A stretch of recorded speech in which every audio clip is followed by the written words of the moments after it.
I am Sophia, 28 years old, born and raised in London, one of the most splendid and bustling cities in England. My family belongs to the upper middle class. The prosperous life has created conditions for me to develop comprehensively. My parents, although busy with business and social relationships, always spend time with me, nurturing me with love and care. My childhood is full of beautiful memories of going to Hyde Park, bustling festivals on Oxford Street, and cozy evenings in a house filled with books and classical music. Ever since I was a child, I have been passionate about animals. I remember asking my parents to let me raise a stray kitten in the park or spending hours watching sparrows hopping on the windowsill. Love for animals is not only a hobby but also an important part that helps me grow up, become more sympathetic and connected to nature. It was my family upbringing and memories of being attached to animals that shaped me into a kind heart and a strong sense of responsibility. As I grew up, I continued to develop a passion for learning, and learning became the center of my life. I entered university with a strong determination to pursue the path of knowledge. The 4 years of university were a time when I focused heavily on studying, not even paying attention to romantic relationships like many of my peers. I always believed that I needed to build a solid foundation for the future before thinking about love. After graduating from university with good results, I felt ready to step into real life. Although there were many other opportunities opening up, I chose the path of teaching, a decision that was somewhat surprising to those who knew me. However, it was a choice that came from the heart, from the passion for spreading knowledge and the desire to make a difference in the lives of others. I still remember the moment when I shared this dream with my parents, their eyes lit up with pride and absolute support. My mother hugged me and said that she believed I would be a great teacher, while my father just smiled and nodded, as if to confirm the correctness of my decision.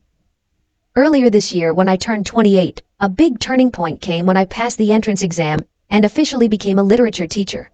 It was the result of many days and nights of tireless effort, the result of dedication and passion that never fades. I got a job at a secondary school in Yorkshire, a peaceful and quaint town with cobbled streets, ivy-covered houses, and a fresh air of the English countryside. I was both excited and nervous as I packed my bags, ready to start my new life here. I found a small house near the school, surrounded by a lovely garden full of lavender and green trees. When I arrived in Yorkshire and set foot in the house, I felt an unprecedented freedom. Independent living began to bring me challenges but also excitement. It was the first time I arranged everything myself, from choosing each decoration for the room, to gradually getting used to the new pace of life without the bustling car horns like in London. In the quiet afternoons, the birds chirping echoes from the surrounding trees, I feel an indescribable peace. As if this is where I belong, where I will stick to fulfill my dream of inspiring and educating generations of students. When I moved to Yorkshire, the first thing I did to ease the feeling of emptiness was to adopt a Labrador and name him Rocky.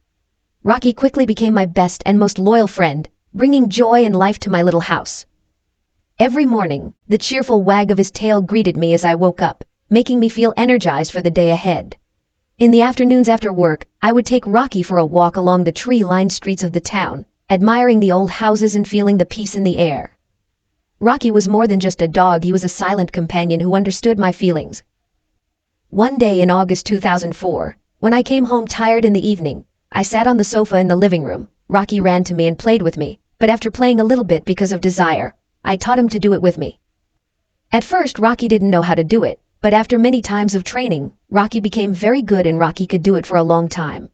That night, Rocky and I did it many times until dawn.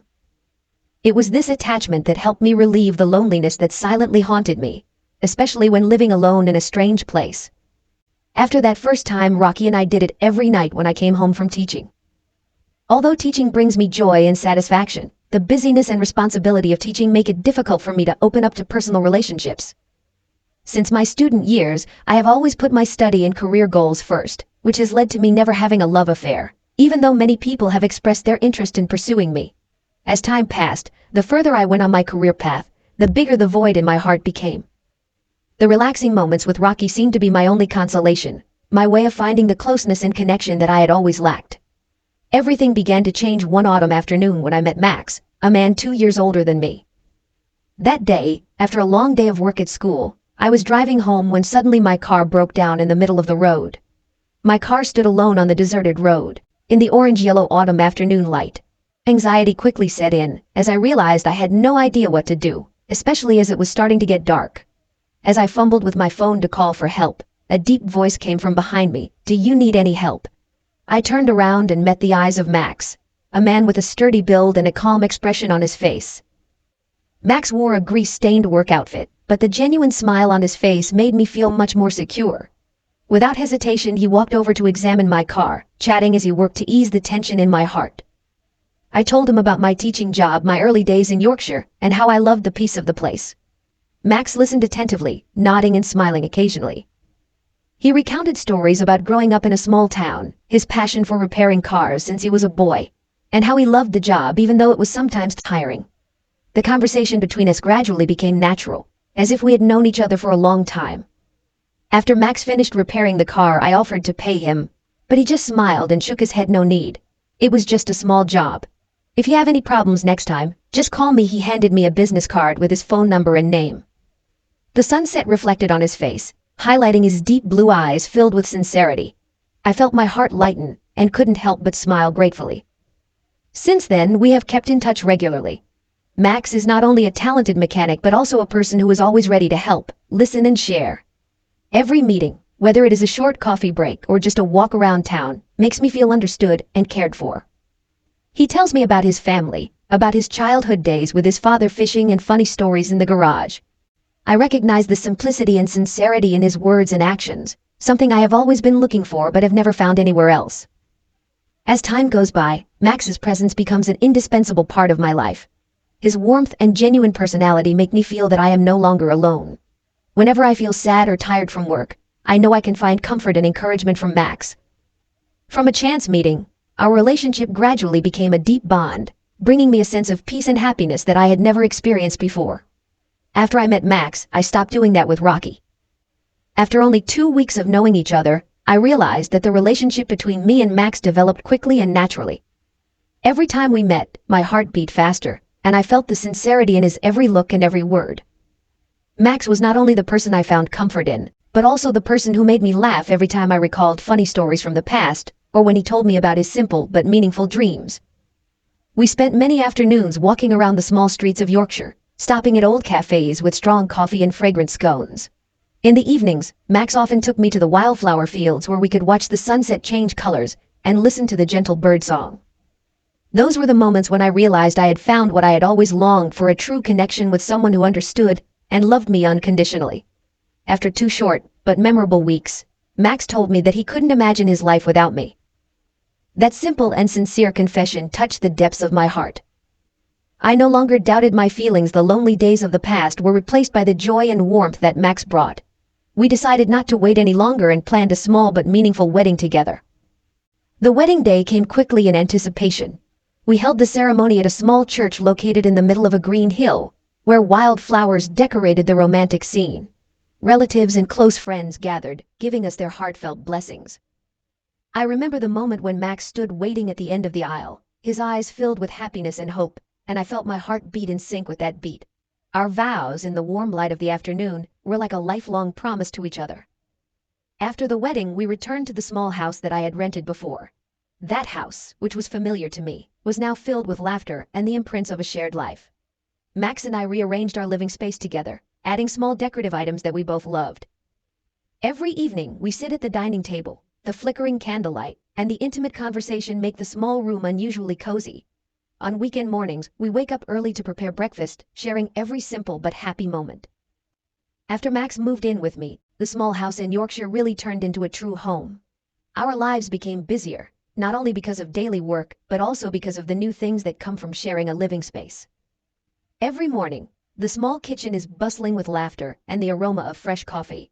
Max and I often prepare breakfast together, sometimes the crispy scones he loves, sometimes a simple omelette with the warm taste of family. In the evenings, after a long day of work, we cook together, chat and share everything that happened during the day. Rocky, my Labrador, seemed strange to this change at first. Before, he was the center of my attention, my only companion when I came home. Now that Max was here, Rocky needed time to adjust. I remember his curious and somewhat skeptical eyes when Max moved his things into the house. But Rocky was a smart and affectionate dog. He quickly realized that Max brought not only change but also love and warmth to the house. Sometimes Rocky would squeeze between me and Max when we were sitting on the sofa watching a movie, or put his feet on Max's legs as a way of showing that he wanted attention too. We laughed, and Max always knew how to make Rocky feel like an important part of the family. On weekend mornings we would take Rocky for a walk along the paths filled with green grass and wild flowers. Max's laughter rang out as Rocky rolled around on the grass or ran around carefree, making me laugh too. Those moments filled my heart, warmth and happiness spreading in every moment. Although life is not without challenges and adjustments, especially when we both have to learn to balance work and life together, the love and sincerity that Max and I have for each other has made everything easier. There were days when Max came home late because of work. Rocky and I waited for him together under the warm light in the living room.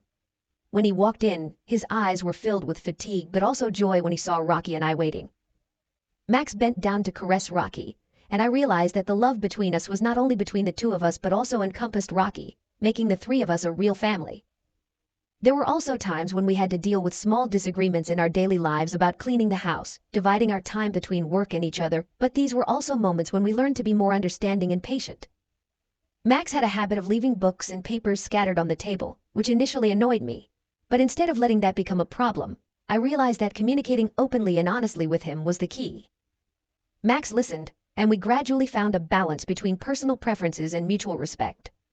As time went on, the little house became filled with memories, peaceful evenings by candlelight, small repairs that Max did himself, and Sundays when we tended the flower garden together. Rocky lay lazily in the sun, his tail wagging, as he enjoyed every moment of a happy and fulfilling life. Although my husband knew nothing about my past, the memories and feelings of guilt still haunted my mind every day. They were secret feelings, mistakes that I wished I could erase, but they still existed, reminding me of the wrong decisions I had made. Every time I see my husband's warm eyes and unconditional love, I feel my heart sink, the feeling that arises like a rolling wave. The sincerity and affection he has for me only increases the torment in my heart, making me wonder if I am worthy of that love. There are nights when the whole house is quiet. I lie awake, listening to his steady breathing beside me, and can't help but feel lonely in my thoughts. What happened is not only a valuable lesson but also a reminder that life is not always about making the right decisions. There were times when I let my heart go astray, letting my emotions and weaknesses take over, and it was those moments that led me down a path that I now deeply regret. But I know the most important thing is not to let yourself fall into regret forever. I need to face reality, forgive myself and find ways to make amends for my current life.